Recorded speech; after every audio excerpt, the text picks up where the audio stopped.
Je m'appelle Cheikh Ahmed Tidiane Ndiaye, je suis coach en développement personnel et professionnel. Quand on parle de gestion des émotions, on parle de la capacité que l'on doit avoir en tant qu'humain à pouvoir gérer ses émotions, c'est-à-dire tout ce que l'on ressent. Donc tout ce qui est gestion des émotions ressenties, qu'il s'agisse de stress, qu'il s'agisse de trac, qu'il s'agisse d'anxiété, d'angoisse, etc. et du registre de la gestion des émotions, c'est-à-dire la capacité à pouvoir gérer ce qu'on ressent en tant qu'être humain.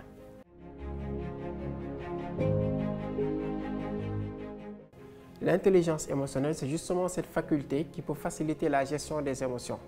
Donc, par intelligence émotionnelle, on peut entendre différentes composantes telles que la conscience de soi, la maîtrise de soi, la motivation, l'empathie et l'aptitude sociale. Mais de façon résumée, l'intelligence émotionnelle consiste tout simplement à apprendre à raisonner lorsqu'on ressent des émotions, à essayer de voir au-delà de l'émotion ressentie, comment intellectualiser, comment réfléchir afin de trouver des solutions par rapport à la situation qui se présente.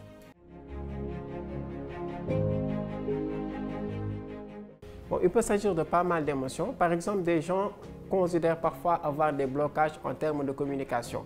Et là, souvent, on fait des confusions parce qu'il peut s'agir de trac, confondu un peu souvent avec la peur, très différente également du stress, de l'angoisse, de l'anxiété. Donc tout ça peut être considéré comme des émotions que l'on ressent. Maintenant, hormis ça, tout ce qui déclenche en nous des hormones peut être considéré comme une émotion. Il peut s'agir d'un plaisir qu'on ressent, il peut s'agir du bonheur, de tristesse, de frustration. Tout ça est du registre des émotions qu'on peut ressentir en tant qu'être humain. Elle est importante pour une raison très simple. On parle beaucoup de Covid-19, de coronavirus, de pas mal de virus qu'on se contamine entre êtres humains. Mais souvent, l'élément qu'on oublie, c'est aussi qu'il y a ce qu'on peut appeler la contagion émotionnelle. Il y a un auteur du nom de Christopher Hack qui a fait des recherches très poussées là-dessus, mais qui a pu conclure en tenant compte du fait que si l'on arrive à gérer ses émotions, on se fait du bien à soi-même, mais on fait également du bien aux autres. C'est ce qui justifie le fait que la gestion des émotions est quelque chose de vraiment essentiel et ça demeure toujours un impératif.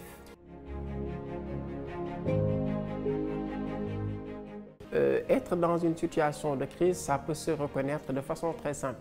Généralement, quand on est troublé, on enseigne ça déjà dans le domaine des neurosciences, on se rend compte que tout part du cerveau.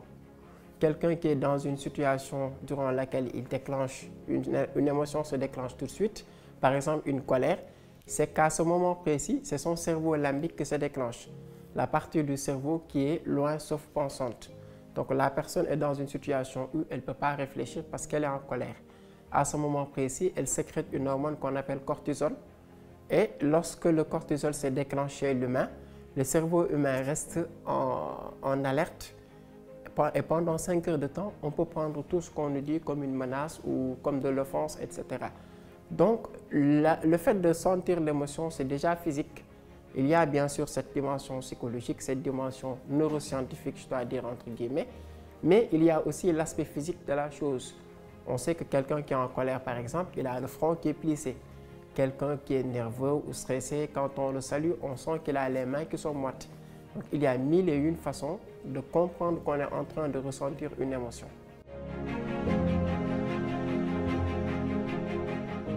Excepté une situation de crise dans une entreprise, elle peut servir partout. Parce que notre corps est un peu comme ce que je pourrais appeler entre guillemets une usine chimique. On ressent tout le temps des émotions. Ça, c'est le cadre familial, c'est lorsqu'on est en couple, c'est lorsqu'on est avec ses enfants, ses amis, le cadre professionnel, partout. Donc, il ne s'agit pas seulement d'une situation de crise en entreprise, mais il peut s'agir aussi bien d'une dynamique professionnelle que d'une démarche personnelle.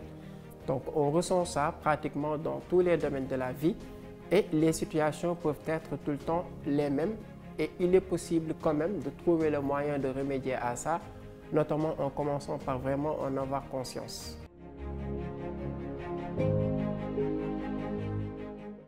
En tant que coach, on peut préconiser des solutions.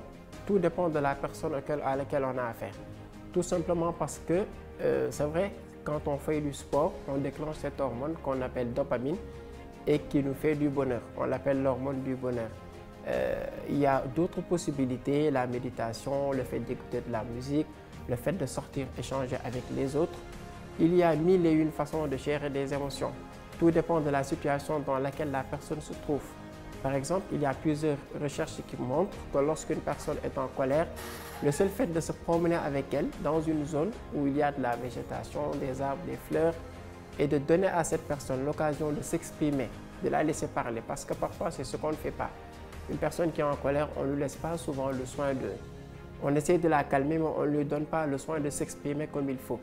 Mais quand il s'agit d'une colère, c'est bien de marcher avec la personne, de la laisser déverser tout ce qu'elle sent de négatif en elle. Et à partir de là, il sera possible après d'échanger, de communiquer, de voir ce qu'il sera possible de faire. Donc il y a mille et une façons de gérer une émotion. Tout dépend de l'émotion qu'on ressent. Quelqu'un qui a le trac par exemple, il y a une façon de gérer cette émotion négative qui n'a absolument rien à voir avec une personne qui est stressée ou qui est en colère. Il y a pratiquement tout ce qu'on tente en tant qu'être humain doit avoir pour principal soubassement la confiance en soi. Donc, pour gérer ces émotions, il peut y avoir un lien avec la confiance en soi, pour une raison très simple. La confiance en soi a pour principal pilier la connaissance de soi et l'estime de soi. Et se connaître passe nécessairement par une gestion des émotions. Quand on veut gérer ses émotions, il faut qu'on se connaisse. Il faut qu'on connaisse, qu'on fasse l'expérience de son être, c'est-à-dire de sa nature profonde. Ce que les gens confondent souvent, c'est leur personne et leur personnalité. Personnalité vient du latin persona qui signifie masque. Donc c'est un peu le masque que nous enfourchons lorsque nous allons vers les gens, ce qu'on peut appeler le masque social. Mais la personne qu'on est au plus profond de nous, elle est différente des étiquettes que les autres nous collent. C'est les émotions que nous ressentons, c'est les sentiments, c'est tout ce qui fait parfois que l'on se sent vraiment instable et c'est des situations durant lesquelles il faut remédier. Donc par confiance en soi, on parle aussi de connaissance de soi. Par gestion des émotions, également de connaissance de soi. Il faut donc dire que les deux concepts sont étroitement liés.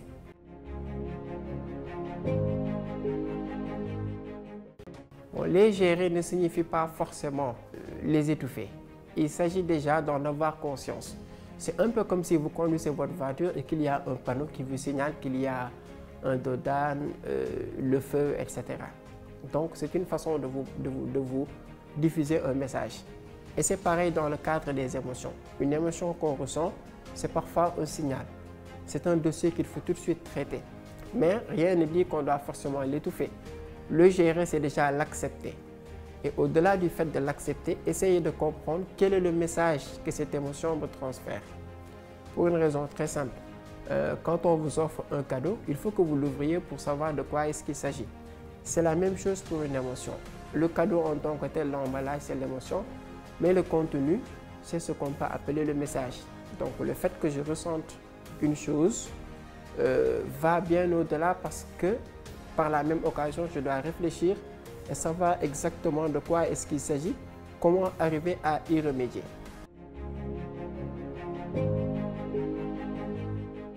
Oui, il y a des outils qui sont très pratiques. Il y en a tellement. On peut prendre l'exemple de la pleine conscience, qu'on appelle le mindfulness. Une forme de méditation très simple qui permet d'apprendre à avoir conscience de soi, à essayer de comprendre ce qu'on ressent et par là, comment arriver à gérer cela. L'autre personne qui est là, qui veut nous aider, elle ne doit pas tout de suite enfourcher le cap de sauveur, vouloir tout de suite changer la situation. Il faut d'abord comprendre ce qu'on ressent. Donc la chose la plus pratique, c'est cette pleine conscience. Avoir conscience de soi, s'observer, se connecter à l'instant présent, essayer de trouver un mot, placer un mot par rapport à ce qu'on ressent. Parce que les gens sont souvent dans des états émotionnels qu'ils ont du mal à définir. On ne sait pas parfois si on est frustré ou triste, si on est en colère ou si on est révolté par rapport à une situation. Et ça, c'est quelque chose de vraiment fondamental.